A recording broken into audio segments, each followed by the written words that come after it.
راځئ دغه کومې پیسې چې موږ بې ځایه لګوو دا ټولې رایوځای کړو د چا کور پرې ودان کړو. زه ګورم په ټیک ټاک کې زمونږ زیاتره وروڼه په یو نوم او په بل نوم لایف راځي او زمونږ همدا افغانان ورته داسې ګفټینګ کوي چې ستا به ورته ماغزه کار پرېږدي.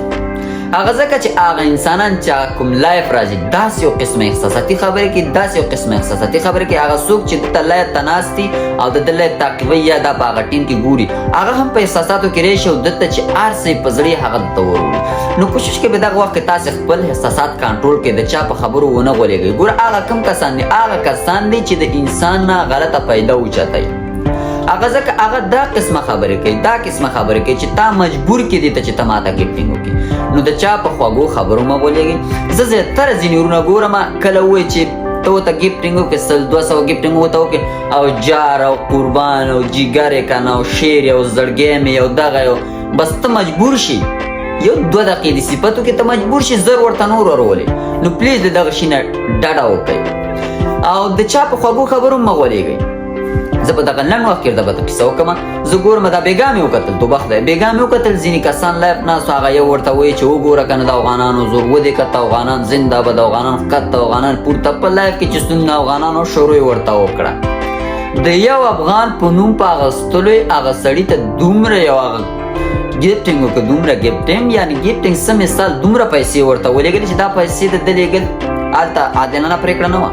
زه نه وایم چېرې دا یې ښه کار وکړه ورته ویې لېږلې نه هغه یو څو غولونکې خبرې وکړې ته یې وغولولې تا ته په مثال په مغزو کې دا چپ ځای په ځای کړه ته یې احساساتي کړلې چې ستا د افغان نوم یې واخیسته وګوره که نه زور د افغانان ده. نو دې کې موږ افغانان بې احساساتي خلک یو غرق ورته شروع وکړي د یو څه نه کوشش وکړئ له دغسې خلکو نه ځان وساتئ ځکه دا انسان غولونکي انسانان دي دا تا په احساساتو کې راولي تا نه غلطه پیدا اخلي.